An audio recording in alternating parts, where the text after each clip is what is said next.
Jai Shri friends, it is interesting to see Jesus pass through Samaria on his way to Jerusalem. It's a path probably taken by no Jews. But Jesus goes. He goes out of the way to the fringes.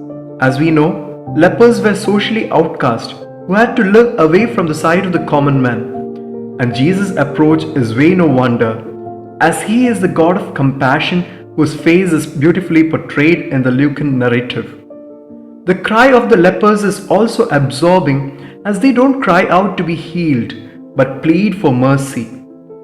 Everywhere in the world, the inflicted generally have only one desire: to be shown some mercy. More than their disease, perhaps what hurts everyone the most is the social stigma. And in pain, all are one.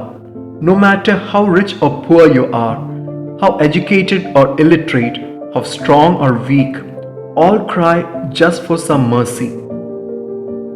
Another lesson we get to learn from Jesus is not come to violate any laws, but to fulfill it, which he proves when he tells the lepers to go to the priests and report to them.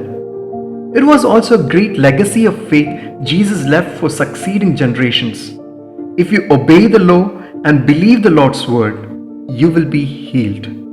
Note, the lepers were healed on their way. Faith is proved in your act of obedience.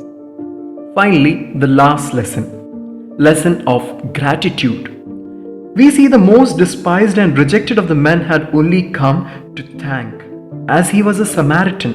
Perhaps he didn't also have the customary laws to fulfill.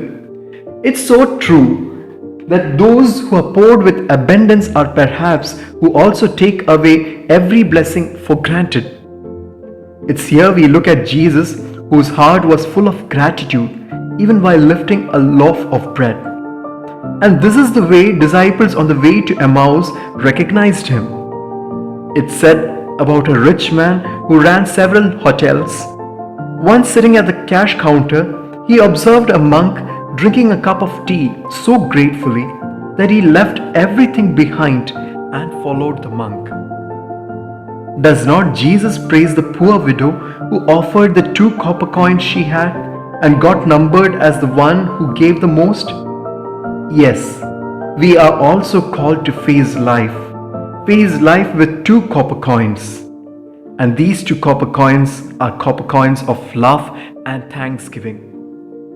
Jesus touched 10, but only one touched Jesus, and he was completely healed.